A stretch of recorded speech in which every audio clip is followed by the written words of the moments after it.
Welcome to USA Global TV and Radio, where our mission is to provide education, entertainment, hope, and inspiration. USA Global TV and Radio connects you with experts and audiences all around the world every single day to help you succeed in business and to live a richer life.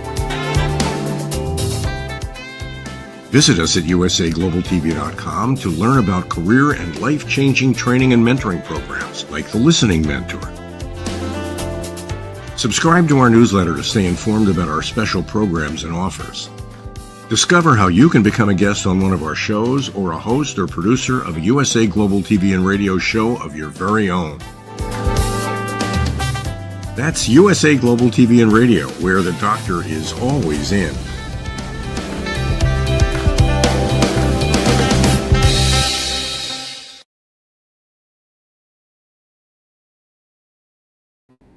Hello, everyone. Welcome wherever you are in the world. We are so excited and ecstatic to have you with us here today on USA Global TV and Radio, where we provide world-class education, entertainment, hope, and inspiration. I'm Dr. Jacalyn, KERBECK, and I'm joining you from my studio here in Boca Raton, Florida. And our show today is The Journey of an Author. We already have a show called The Corner Bookstore, and that's been very successful. And I decided to go ahead and start this additional show so that we can spotlight truly incredible authors from around the world. Today, we have one of our own team members here, Tracy Cram Perkins. She's joining us from the great state of Washington in the United States. And she is someone I think so much of. I have the highest regard and respect for her. She helped me through a very difficult time with my mother, who was diagnosed with dementia, and she subsequently passed away in August of last year. Tracy is the author of this book, Dementia Home Care, How to Prepare Before, During, and After.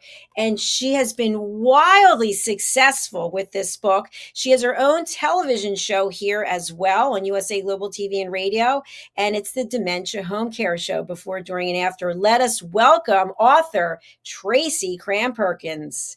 Hello. Well, hi, Dr. Jacalyn. What a great intro. Thank you. You are so welcome. Thank you for being here. And I'm so glad that you're not with us at Oh Dark 100 like you will be tomorrow. Yeah, I'll be a little dark tomorrow. You are a very early riser, and you've had an incredible story to date, and I know it's just going to continue. But what I really want to talk about today is you are super successful with this book. You are helping people all over the world. You have taken care of 4 family members diagnosed with dementia. So we're going to get the backstory, and then we're going to talk about how you've become so successful as an author and how I'm sitting here not so much. So I'm here to learn from you. Before we talk about the book, tell us about your journey as a caregiver. Well, as you mentioned, I am a four-time dementia caregiving survivor. It was when I was taking care of my father, who, after my mother passed, we didn't know he had Alzheimer's disease, and my sisters and I were doing daily checks on him. What my younger sister found him one evening, face planted on his sofa, unconscious. When he came to in the hospital, he was diagnosed with moderate Alzheimer's disease. And because I didn't have power of attorney, and they believed, because of past history, that people who take their family members home will just dump them in their apartment and they'll be back in the hospital in 3 days, they wouldn't let me have him. So then we started a 5-month battle of trying to get custody of my father while he was worked his way through the system.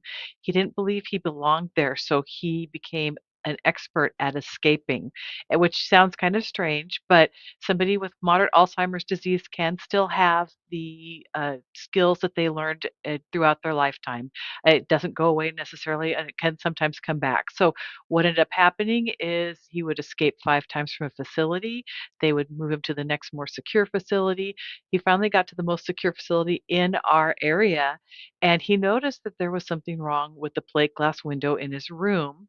When his roommate was going off to physical therapy, my dad stayed dressed in his pajamas and slippers, unscrewed the window, slid the plate glass window out, climbed out, put it back in, and mounted it correctly, and then went for his walk. And of course, when they finally discovered that he was gone, they panicked because there are no cameras facing patient windows. So they had no idea how he got out, and they had to call 911. When they started getting panicked phone calls to 911 about an elderly gentleman crossing a major highway against the light, and it was 6 lanes of traffic. um, that's when we got our luckiest break because the sheriff who found him had a family member who had dementia. And so instead of, cajoling him or yelling at him, he went up to him and just said, "You look really tired." Because my dad, at this point, had walked 5 miles, and he was sitting on a guardrail leading into the major highway in our area. He or I should say the freeway. He asked him, he goes, "You look tired. Would you like a ride home?" And my dad said, "Sure." And so he got him into the car because my dad had never been in a police car before, and he let him sit up front. And the whole trip back, the police officer explained all the equipment in the front of the police car, and my dad had the best time ever. He gets back to this care facility, and they asked him, "How did you escape? How did you get out?" And he was in such a good mood, he was happy to show them because he loved to teach people. So he took them to his room and showed them the other window that was also mounted incorrectly, explained how we figured it out, and then how to fix it. The maintenance staff then went through and found 30% of the windows in that facility had the same problem, and they fixed them. So he solved a problem they didn't even know they had, but that didn't change how they treated him, and every time he would go near a window or a door, they would scream at him. Finally, they put a wristband on him, and it wasn't until his last escape and he successfully made it out. He hugged his favorite nurse. She disabled the alarm because it was going off while they were hugging, and then he saw her to the door. She walked out. He just waved goodbye, waited till she left, and then he had noticed the code for the guests. So he coded himself out and went for his last walk. They called me 2 days before Christmas and told me I had 5 days to find a place for my dad. Fortunately, and this is the part I left out of the story, um, we just got power of attorney the day before. So my husband and I canceled Christmas, scrambled around trying to get the house into what we thought was dementia friendly, and it wasn't. And then we brought him home on December 28th. We're sitting there, it's December, it's freezing cold outside. We're sitting around a crackly fire, and my dad said to me, "Tracy, I have Alzheimer's disease, not the plague. What does it take to be treated like a human being? That's all I'm asking." And I didn't know the answer. And to top that story off, we got him tucked into bed for his first night with us. He came back out 30 minutes later and said, "Tracy, something's wrong, but I don't know what it is." And he couldn't tell me.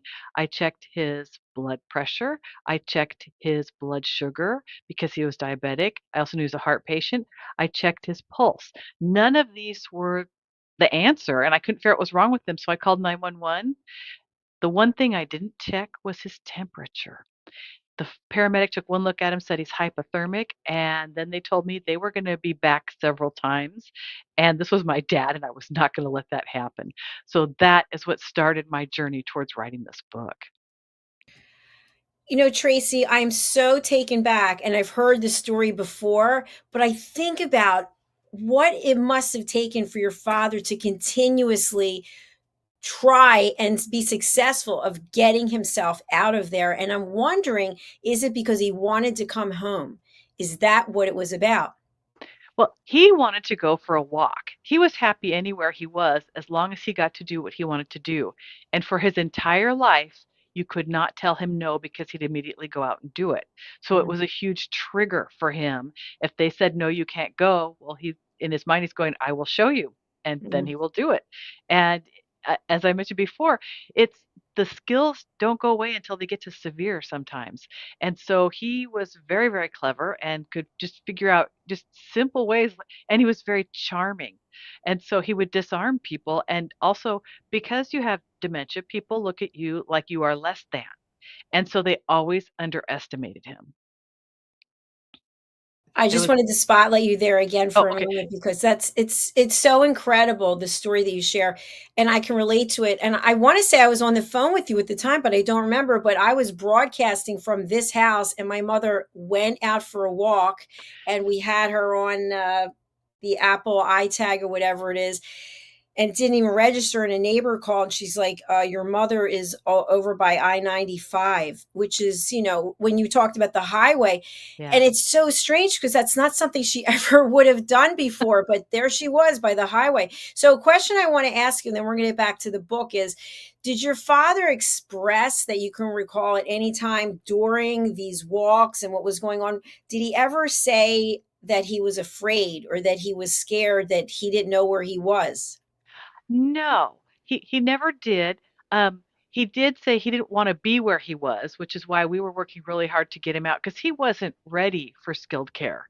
He really wasn't. He was too ambulatory, he was too with it, and what was really causing him the problems were the medications that they put him on, and I know you and I have talked about this before. They put him on 22 different medications to correct his behavior. They never looked at the drug interactions. So it was causing his behaviors. And now that's not gonna be the case for everybody, but we got lucky in that one of my friends said, Take the list to a pharmacist, have them tell you what's happening to him, take it to his doctor, and get him off these drugs." And that's what we ended up doing, and he came back like a plant on Miracle Grow. I mean, it was so amazing. A It great was analogy. but it's funny because the other part to that is then I trusted him beyond his capabilities, which was a mistake. And that's when we had our first wandering incident that until I truly understood what his triggers were for wandering and how to build up a routine for him so he didn't have to do it and didn't feel like he needed to do it. Um, he wandered away because I work from home and I was on the phone with the customer and he just didn't bother telling me he was leaving.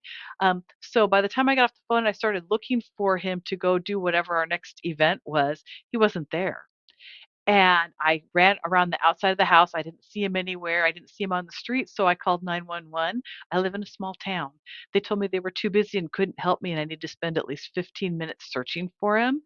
And then the other part to this is I panicked. And even though I'd worn the same clothes for 3 days, I could not remember what he was wearing. It was just crazy. So I turned out my neighbors, and it turned out he was at one of my neighbors helping them fix something because 'cause he'd gone out in the yard to do some gardening, and they asked him to come over and help. So it wasn't like he was doing anything bad. I mean, he wasn't doing it on purpose. He just wanted to go help someone. So that's what he did. I wish I had met your dad because he sounds truly amazing. And he's on your book cover, isn't he? Oh, unfortunately, no, I wish that was my dad. Oh my He gosh, I thought all this time it was your dad. no, my but all the pictures I had weren't high enough resolution for the cover, so he sadly, he was rejected, so they Oh, used the I know, I was broke my heart, but I was very thrilled that they were able to get a gentleman that represented my father on the cover because it was really important to me to have a face for dementia because there are so many different faces of dementia that, just and to honor my father. Yeah, it was just that's really what it was.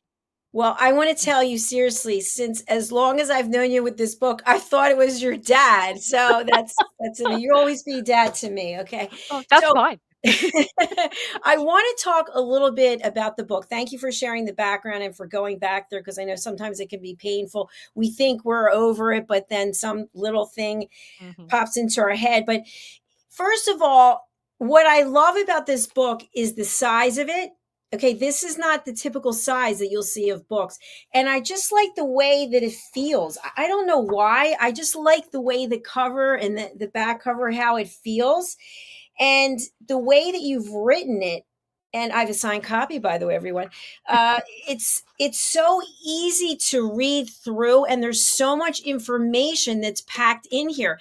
And I'm wondering if you've gotten any feedback. You've done book signings all over the place. You're like a rock star with this.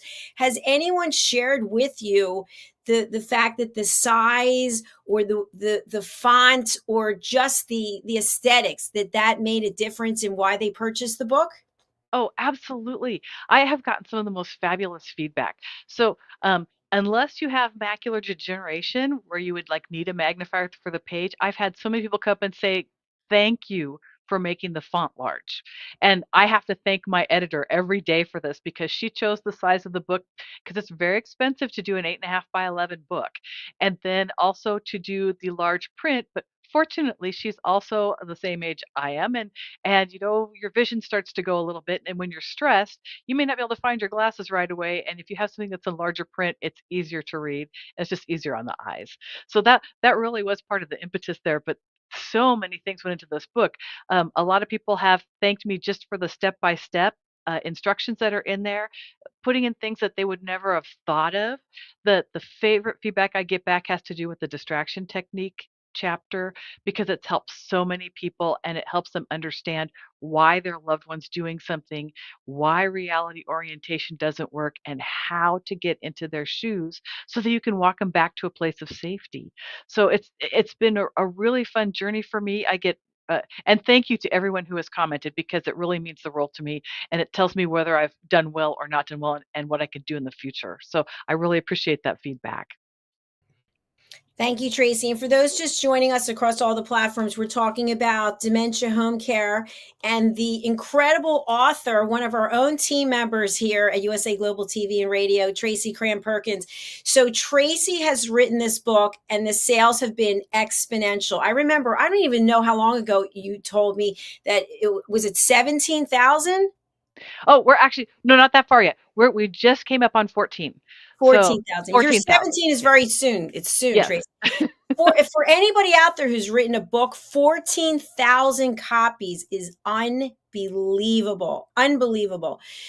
And I truly think I wanted to point this out. Just the table of contents in and of itself, the way that it's written, it's so extensive. It's extensive, the amount of information that's in here.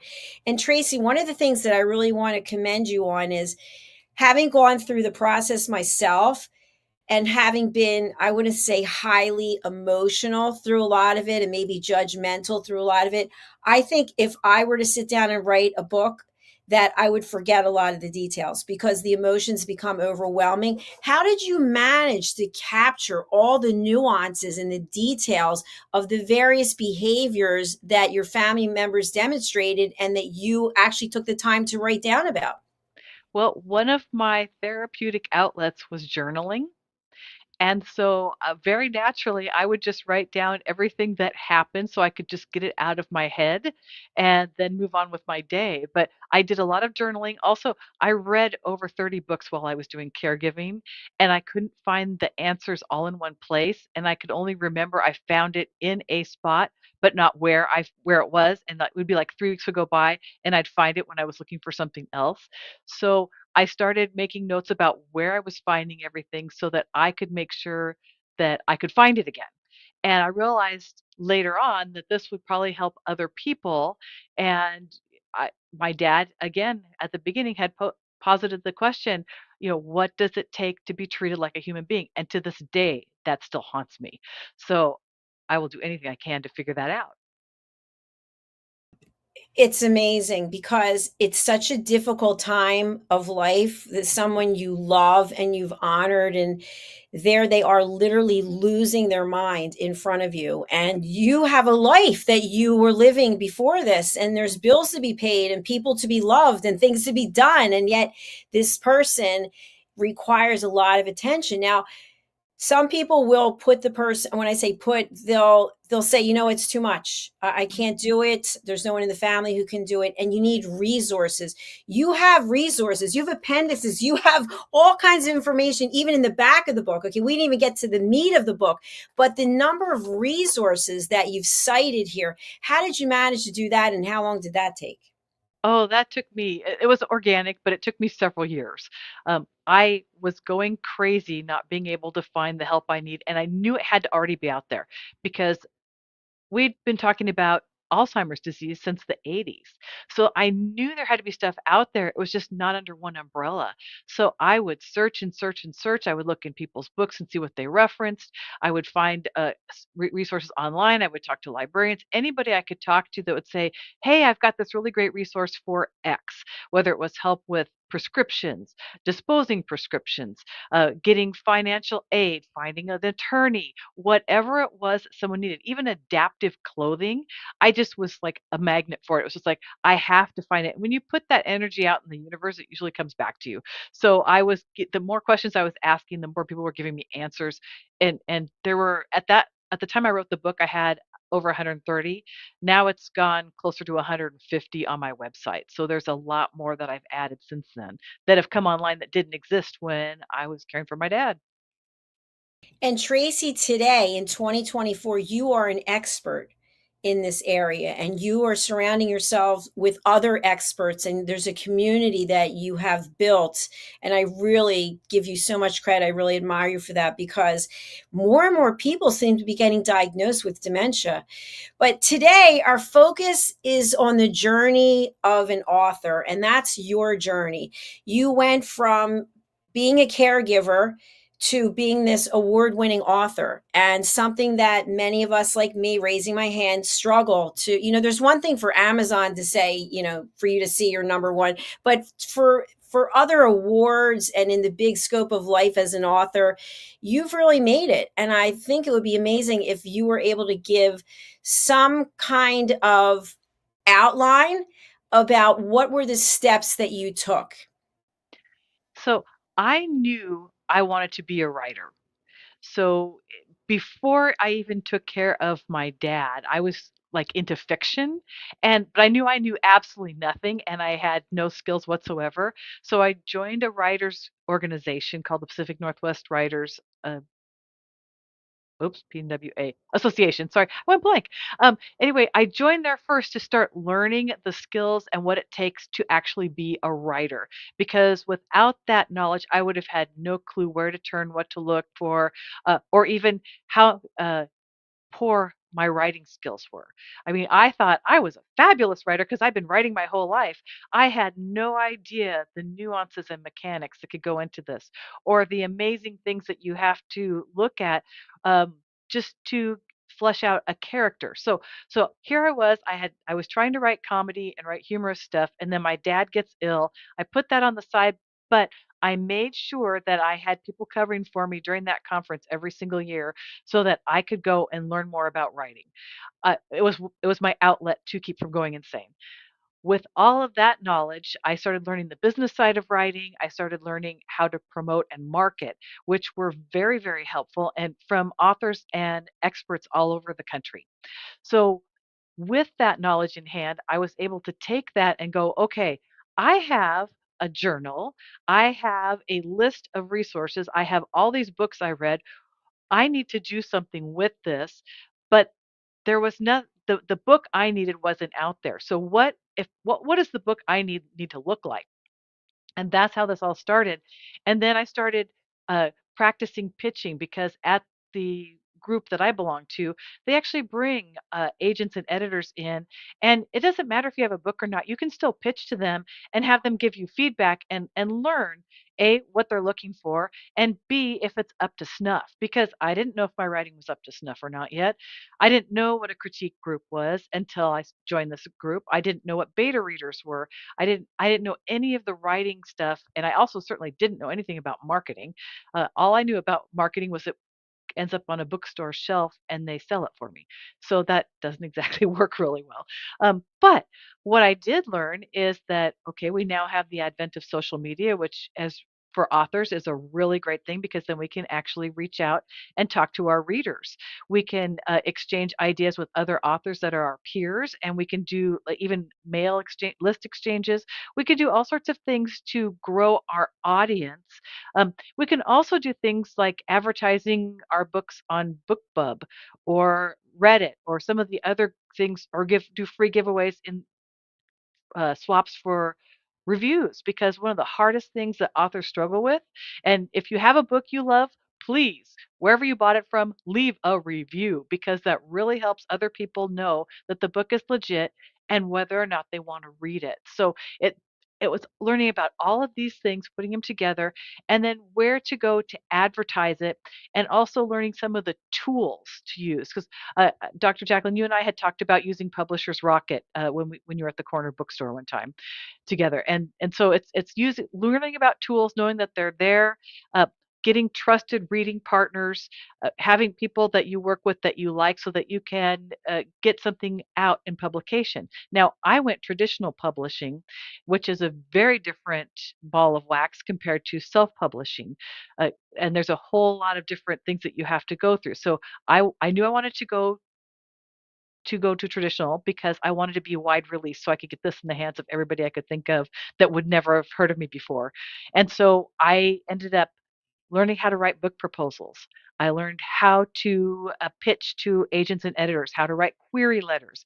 And so learning to do all these things, and then finding out that the reason I was getting rejected was because I wasn't wording it properly. So then I had to learn, okay, what is the type of wording for my particular genre? And I had to look around and hunt really hard to find that because I didn't know. And after I started learning how to do that and what people were looking for, and also to infuse genuine emotion into my writing, it made all the difference and it started opening doors for me.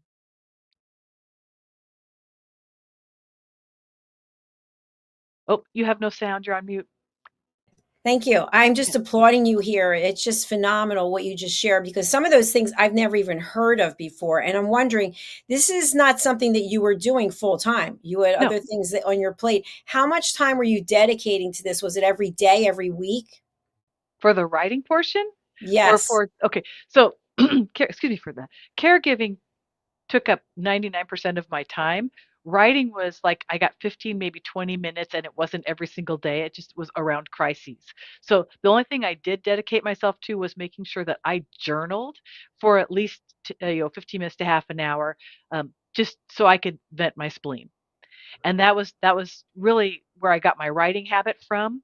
Because you only need to write, if you're going to write a novel, you only need to write one sentence a day, and in a year you have a novel. You Mm. can write two sentences, but I mean, whatever it is. But then you also have to understand structure. You also have to make sure that your characters are authentic, or your readers will put it down faster than you can blink your eye. I mean, so there's a lot of different things to it, because we have to figure out, okay, who is our ideal audience? Well, I can't, as an author, be my ideal audience. So I had to pick someone, and I had Susie Reader in my head that is going to be someone who's in their 60s, is going to be caring for a parent, is going to also be working full time and possibly managing their kids or grandkids. So this is my ideal reader in my head, and this is who I was writing it for. And that's how I was able to kind of like dig into the emotion. Okay, what is this person feeling? Are they part of the sandwich generation? Are they an open faced sandwich? Are they by themselves, which is 90% of my audience doesn't have any support. Like you were kind of doing it mostly on your own. I had more support than most people because my husband was helping me, and I had friends around that had grown up with my parents, so they were kind of like extra siblings. So I had more help than the ordinary mortal, which they were also, some of them were in the medical profession and were giving me information to use from there that I made sure I included in the book. So it's just, you have to be willing to open yourself up for it and then just have a habit. And again, it only takes, 2 sentences a day to write a book in a year. So it's something that anyone can do. It's just a matter of putting paper to pen or typing or whatever it is.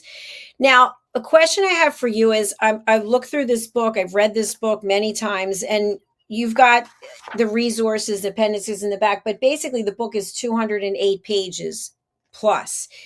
How did you know when it was enough? How did you know when you should stop writing, when you finally had it, you didn't need to go back to it again? What do you remember about that moment?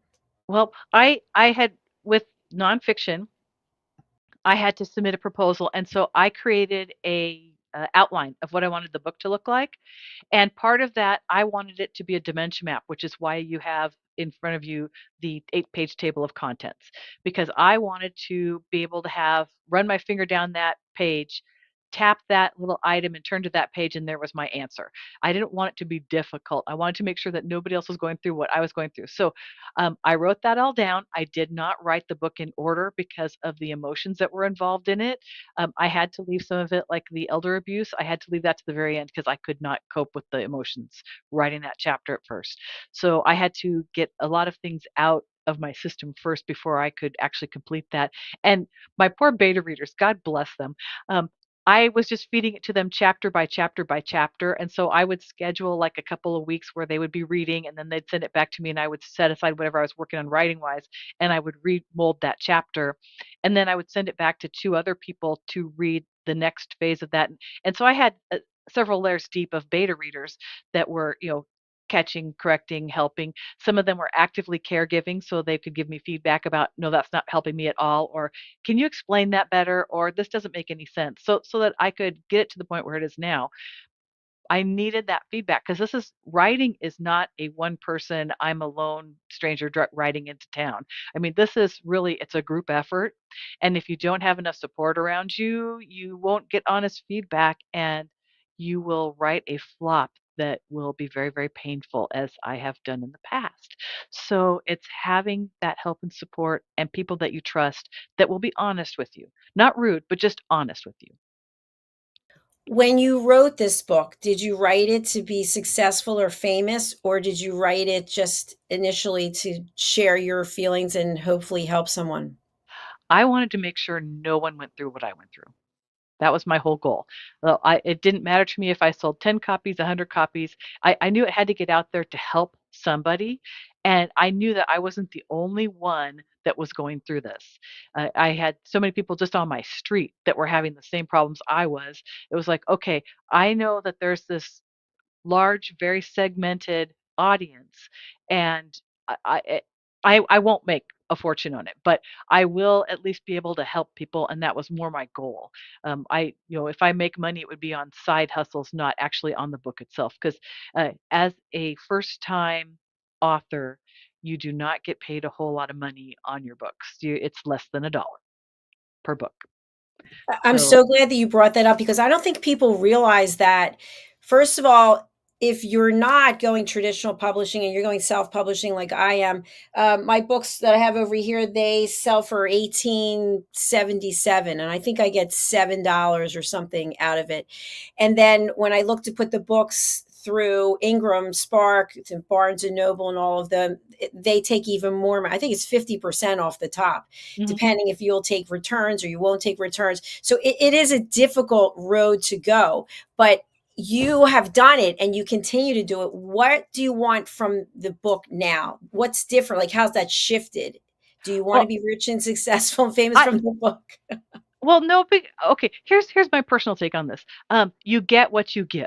So I want to give this gift to as many people as I can. And then it comes back to me in ways I never expected. I mean, I got an email from someone recently who was diagnosed with early moderate Alzheimer's disease, and she bought the book so that she could show her family what she wanted them to do to care for her. Those are the things that I get back from this, and it is really deeply emotional. As you can tell if I'm about to cry, But, it's that sort of thing because I have another step that I'm doing with this, and again, I was talking about side hustles. I am planning, and I am working on this. It's gonna take me a few years to get this out here, but I want a program out in the hardware stores because the last 3 years, I have been volunteering at my local hardware store, learning what people need to find out how to make their home more dementia friendly. I am going to make a program out of that that can be spread to hardware stores across the country to make that work. And so that is my next goal. But I mean, it's huge. It's going to take a lot of elbow grease and rolling up the sleeves on my part, but it will happen. It's just I'm willing to take that long road, and it's just your willingness to do that. And you, riches are I guess I'm not really interested in being wealthy or driving that really fancy car or whatever it is. I'm more interested in trying to help people get through this obstacle that I know how hard it is. I mean, when you go through having children, the first child, you're terrified that everything you're doing wrong and that they'll break or die or something awful will happen. By number two, you've learned to relax. By number three, it's like, okay, now the older ones can start raising them. By number four or on, it's like, oh, it's another kid. Okay, I went through four family members. No two were alike. Absolutely nothing was the same except for how to walk them back from a delusion or a hallucination, how to get them to a place of safety. I mean, there were certain things that were common among all of them, and it is so hard to learn. Learning not to do reality orientation where you're trying to get them into your world and you not wanting to get into theirs, that is something that is so hard. It took me 18 months to figure out that that's what I was doing to my dad, that I was actually harming him emotionally by trying to reorient him to where I was, not to walk him through to a place of safety from where he was. Because, and this is what I love, fear, false evidence appearing real. When you've got a family member that's having a hallucination, it is very real to them. Just because you can't see it doesn't mean that they aren't physically experiencing every emotion that goes through with them seeing a stranger staring at them, or seeing bugs crawling all over the place, or snakes crawling out of the carpet, or whatever it is that they're seeing. Perhaps they think we've just gone to war. Whatever it is, you cannot force them back into reality. They've got holes in their brains. That information is gone. So you have to work with what's left and compassionately work with what's left in order to get them up to some place where they feel safe. And so I lost literally 18 months with my dad that I could have spent more quality time had I been able to emotionally wrap my arms around that and understand it. So the riches I get back are when people are just telling me it helped them. And there's been so many, including me. And I remember just what you just shared. I remember my mother sitting at the kitchen table and telling me, "There's bugs crawling on me. There's bugs crawling on me." And I reached out to you, and that's not something you hear very often. I mean, I think to myself, that's something that maybe someone who was under the influence of something that they might feel that way, or something's coming out of the floor. Like you don't really think these things are possible or happening, but it's true. And you look, it's Mhm. like, wow, that's my mother who's saying that. So you helped me so much. And your book, my sister has a copy of it as well. Both of us, it really is the Bible. And I know people who have dementia, and I've wanted to give it to them. I'm like, no, I can't give it to them because it has just, I know it just has sentimental value. I'm going to get upset. But where I want to go now is tell us about the book tours and the book signings. How do you get into Barnes and Noble to do this? Oh, this is very cool. You will call Barnes& and Noble if you have your book stock there, and you will ask them who their CRM is. That's their customer relations manager, and they are the ones that book tours. You will find out when they have time available, or if you're going to be in the area, call them enough in advance. And there's because we're now post-pandemic, there are times when certain areas will close down and they won't be having people in because they don't want people getting the flu or getting sick. So, like over the winter, there's a lot of times where they're not going to allow book signings. But it's not that hard to strike a rapport as long as we're respectful of their time and their talent. They're very eager to help authors because helping authors helps them sell books. And one of the things that I'm very grateful for is they allow me to sell other authors' books too. So I will give them a list before I come and I'll say, these are the people in my peer group that have really awesome books. Please put them on my table and I will hand sell them. You do that, you will get in every time. Oh, and bring the staff donuts. I love it. Now, when you're actually doing the book signing, do you think of something unique for each person, or do you have something this is maybe one, two, or three, and you switch? Okay, here's what happens with book signings. People are asking me so many questions. All I can get out is writing my name, and half the time I can't even spell my name right. So if I'm trying to answer a question and sign the book, it doesn't go well. So trying for me to come up with some saying, I can do that when I am off camera or outside of scene or whatever. But trying to do that while I'm there is not good for me. That's not how my brain works because I want to focus on what the person is saying to me and not what I'm trying to write. However, a lot of my friends who do book signings have like 4 or 5 that they have memorized that they just rotate through, and that's what they do. So it just it and then if it's for a personal friend, obviously you're gonna, annotate it for your friend. But, um, yeah, no, that's I kinda gave up. If I've written you a note in there, it's because I have some connection with you. Well, you know what's so interesting, Tracy, and you might find some value in this. I was actually signing a couple books today. Somebody came to the house and she had children. And I said to her, recently I had my handwriting analyzed by somebody who became a new team member. It's called graphotherapy. And, when you're writing something over, sometimes it can be sloppy or it's big loops or it's this or it's that. And I was thinking about the feedback I got from my handwriting that there's no judgment. It's just if your T is crossed here. So I was really purposefully writing. So as I'm trying to transform some of the energy that I have inside me based on the handwriting analysis. So it was actually kind of fun. So you might want to take a look at that show on YouTube. But Oh, I can tell you this, when I was at the height of my caregiving and I was seriously grieving, my signature inverted.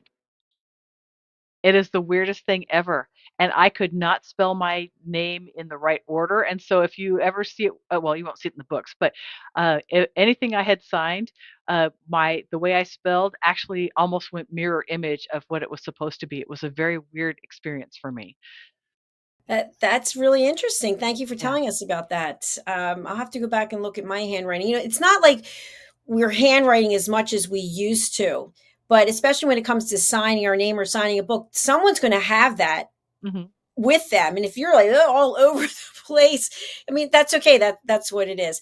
But so what I'd love to have you talk a little bit about now is obviously there are other people who've written books on dementia. There are other people who are caregivers. There are more books that will come out. How do you stay relevant and keep your book in the front of the bookstore or top of mind? Well, I do it by, doing ads on Facebook.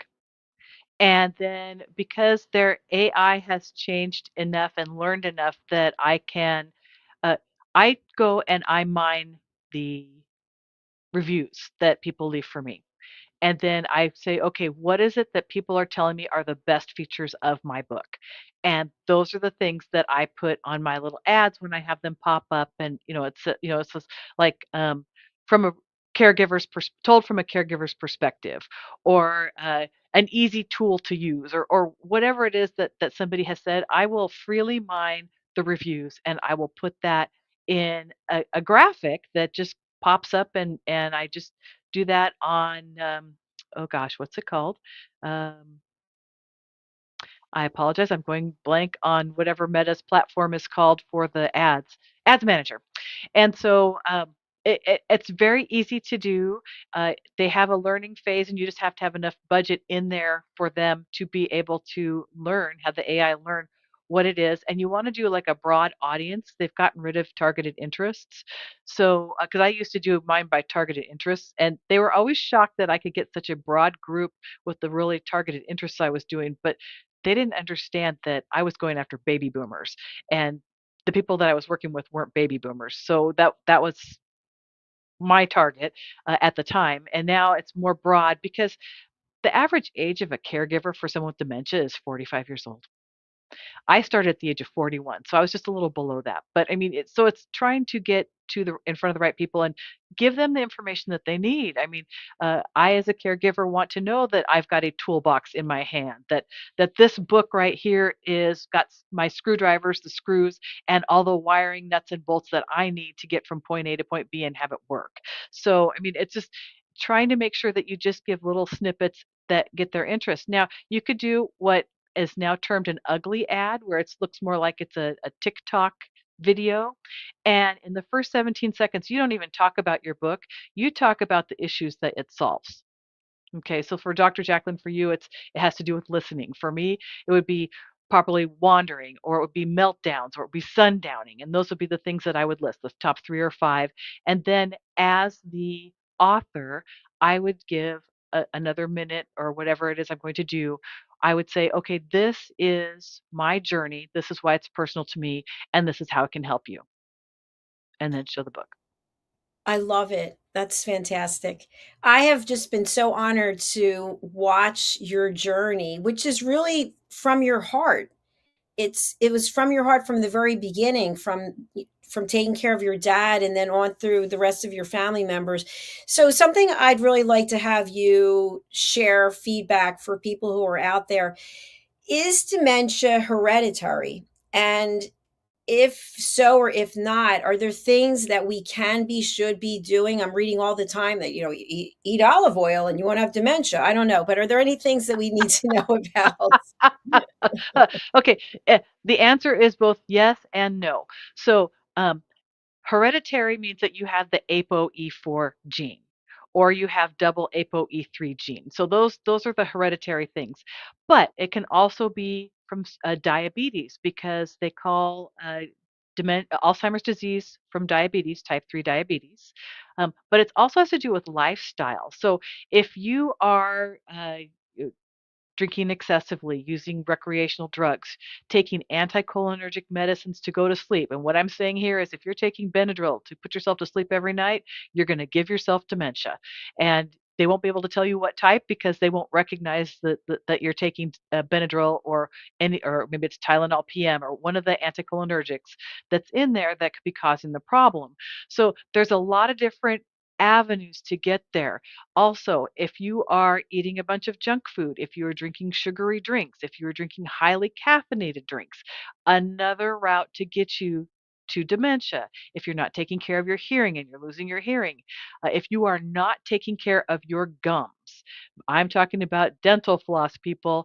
If you do not use your dental floss, you can give yourself not only heart failure, but you can give yourself dementia. So there's a lot of roads you can go there. You have to make sure that you socialize, don't become a hermit. And then one other thing to think about is continue learning for the rest of your life. You will build synapses. If you are the person that's only doing crossword puzzles and Sudokus because that's what you're comfortable with, that's a great exercise, but it will not keep your brain healthy.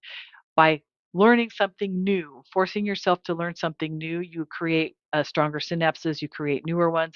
It only takes a week to build that synapse after you've started learning. So it just takes a little while to work on it. But these are the things that you can do to help dial it back. Eating, you're going to hate this for me, but eating green leafy vegetables, eating things that are low in fat, not highly processed foods. These are all things that can make a difference. And then there are foods that uh, depending on your physical makeup, can cause you problems, because some people have food allergies. So, the foods that could be really good for person over here might be deadly to the person over here. So everybody's a unique snowflake, and you have to design it to around your own person. I mean, you just have to design it for yourself.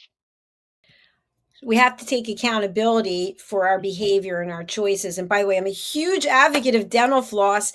And much to my dentist's chagrin, I own one of those sets of scraper things, which I've been using. I mean, I get new ones, but I go to the dentist, they're like, oh, you have no cavities, which thank God, I'm not putting it out there, but I have really good teeth and gums because I take care of them. And it's not something that I like doing 5 times a day, but I do it. So there you go. So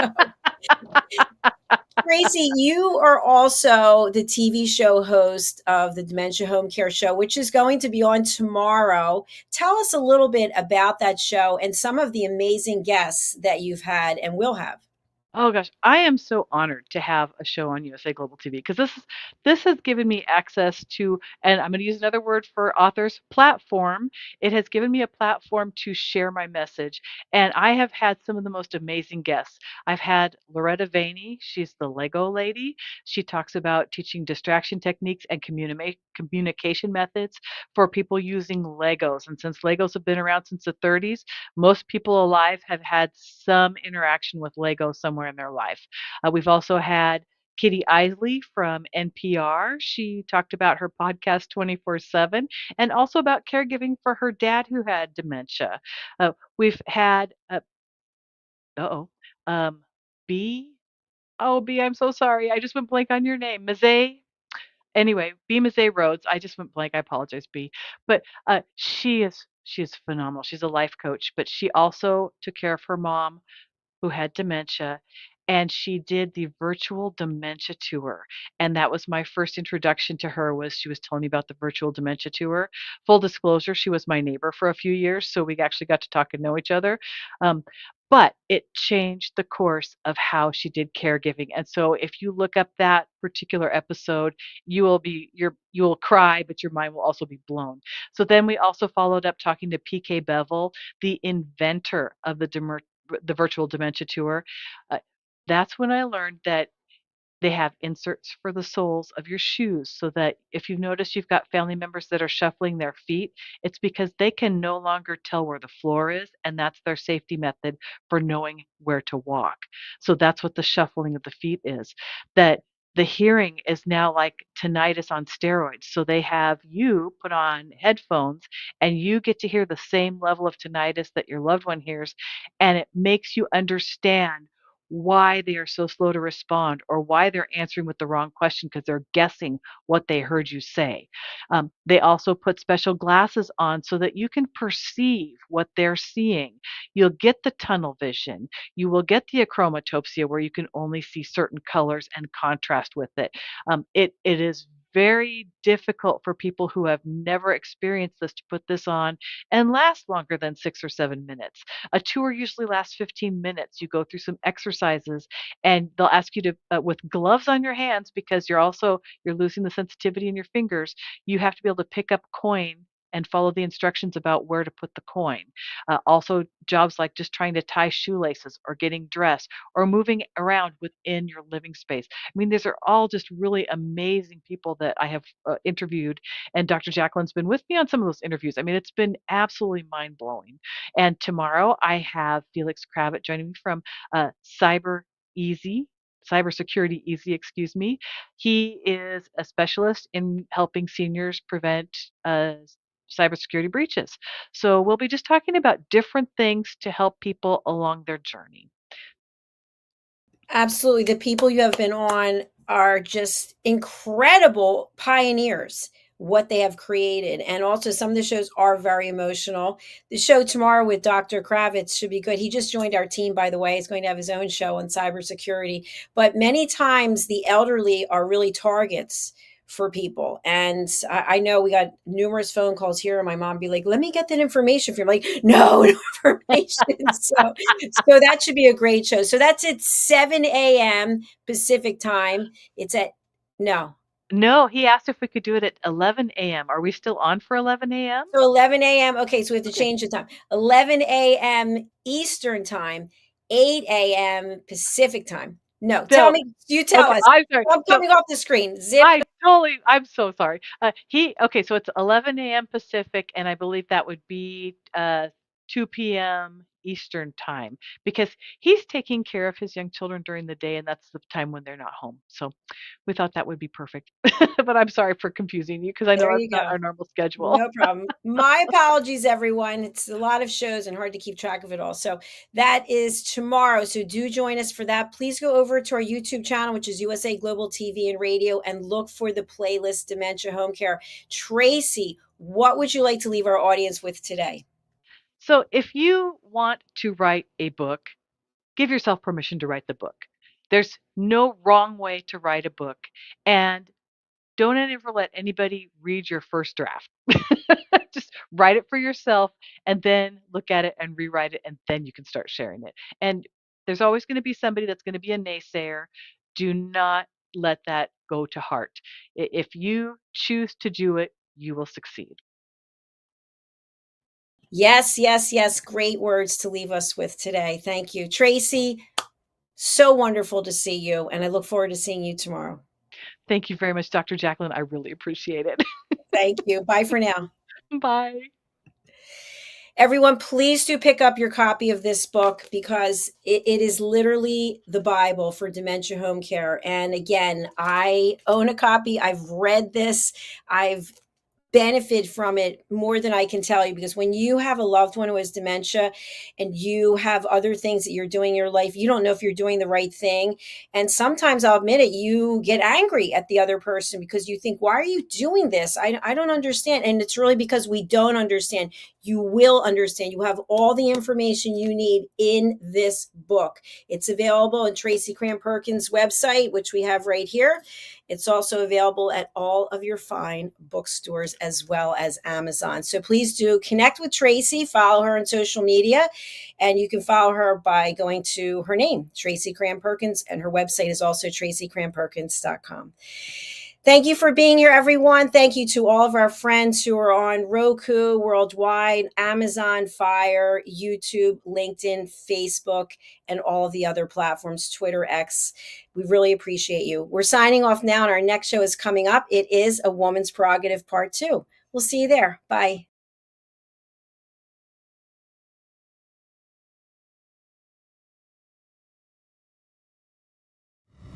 The last few days have been really amazing. I had a trainer course from the British School of Etiquette. And I must say it's been one of the best decisions I've ever made and one of the best investments I've made in my own training and development. Now, words alone will not describe the transformation and the positive path that I have traveled with the British School of Etiquette. I find really I learned a lot from the lessons this time I came. The last few days with the British School of Etiquette have been fantastic. And what I've learned now is really beyond my expectations. This is the most rewarding experience and the best investment I have made this year.